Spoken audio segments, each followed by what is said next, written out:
Hello and welcome to another episode of Threat Update. I'm Kilian Engler, and joining me today is Kyle Roth. Kyle, how's it going? Hey, not too bad. Thanks for joining me. I appreciate it. So, Of Kyle, course. we had a pretty interesting study, actually, that we had come across earlier this week in terms of some of the unexpected impacts of having a data breach.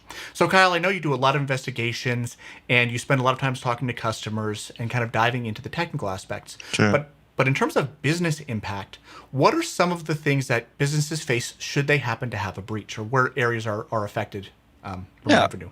Obviously, it's definitely not an ideal part of any business. There are a lot of complications that often arise. Some of those things are going to be like a cost of recovery. So if you Right. need to bring in like an incident response team, Hmm. some third-party service where you need to, that obviously has financial impact. Hmm. Things like brand damage and Sure. reputation damage are, huge impacts for business now and business in the future. Hmm. Obviously, while there's maintenance or any like patching or assessment of damage going on, I might bring machines down, and as a result, Hmm. you can have productivity loss as well. And that's every moment that passes that you're not making profit, it's another loss. So definitely some of the bigger ones. But I'm kind of curious, are there others that I'm not covering here that maybe you might have some more insight about from the study? Absolutely. And that was something that we had never even considered until we had run across this study. So the American Accounting Association had done a study, and what they looked at is for businesses that had breaches versus not, were there any impacts in the banking and financial world aside from the ones that you just listed? And it turns out that through this study, they discovered that organizations that suffered a breach ended up paying a substantially higher interest rate than companies that did not have a breach. So that was a pretty interesting impact that we hadn't even considered, that this is accounted for in banking and loan practices. Yeah, definitely not something that I'd heard of before this. Absolutely. So when they did this study, one of the things that they listed out is there were a number of factors that could impact this one way or another. One of the big ones was really, or two, I suppose, is the type of data involved in a breach. So if an organization that suffered a breach had data involved in this process that was about a lot of people, so the kind of the scope and the people aspect of it made it substantially worse, and that impacted their lending at a higher rate. The other big factor, too, is that if a breach resulted from criminal hacking versus a mistake, on the criminal side, that organization tended to have a greater impact in the study as well, too.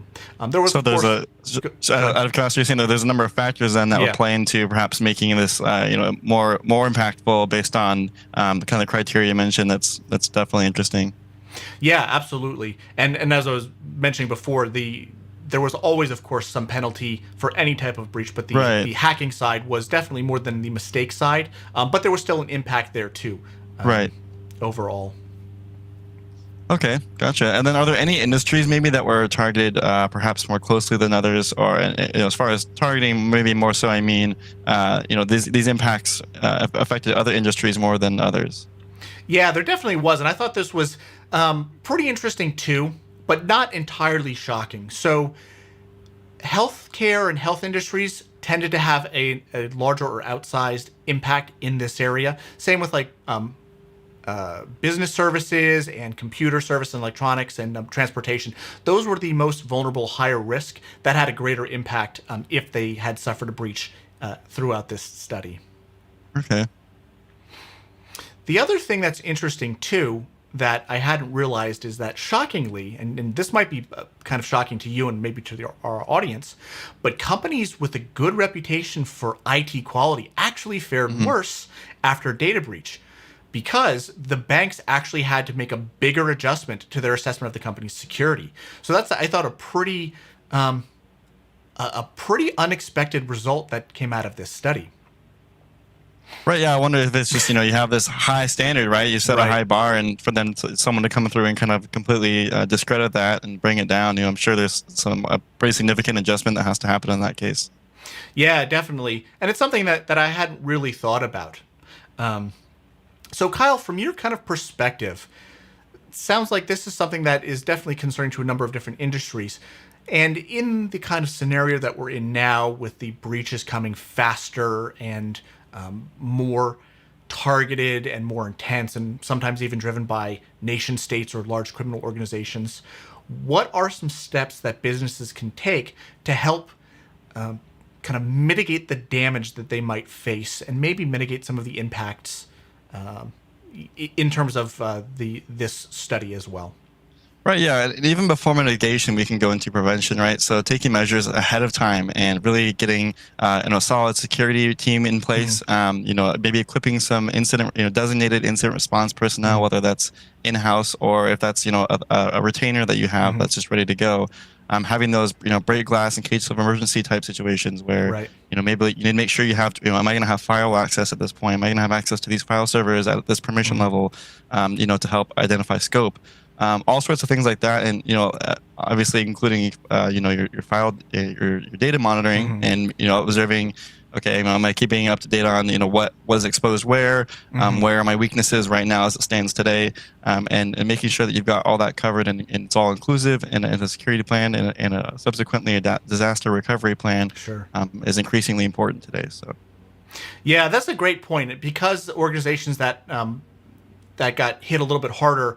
If people were involved in the breach, really understanding where that data lives, being able to secure that and make sure that if it is being used or processed, it's done so in a secure way to Absolutely. To reduce that potential risk. So if an attacker would compromise any particular account, we could minimize the damage. And as you mentioned, the sooner that we can detect it, so having a good IR team in there to spot the signals and having good solutions in place to alert them as early as possible, again, hopefully before an attacker gets to the data that they're after, could be a great way to maybe mitigate this and offset some of the potentials for this bank loan.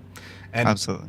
I guess the summary that they provided in this article was a quote from, I think, one of the researchers, that more or less that firms, especially in the vulnerable industries, should invest more in security to avoid the punishment in the capital markets. And I sort of agree, but I think you and I would probably come down on the side of not necessarily kind of brute forcing it with money, but spending that money in a smarter way to make sure that they have these controls in place and investing in the right solutions to make a bigger impact. Absolutely, strongly agree. Right, you want to, if you're going to minimize profit loss, and you're spending all this money all over the place. It's at the end of the day, losses are going to be the same, right? So getting that targeted focus and saying, this is what we need, and this is what's more pertinent now.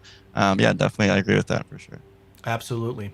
So thank you, Kyle. Really appreciate it. This was a really enlightening article and a new way to think about it. So hopefully the audience enjoyed this as well, and this gave them some insight into how the banking and financial industry considers data breaches and risk when looking at giving kind of loans and interest rates. So thank you all for watching. We really appreciate it. If you enjoyed this content, please, of course, subscribe to the channel, throw us a like, and if you wouldn't mind, leaving us a comment would be very much appreciated as well. We definitely read those.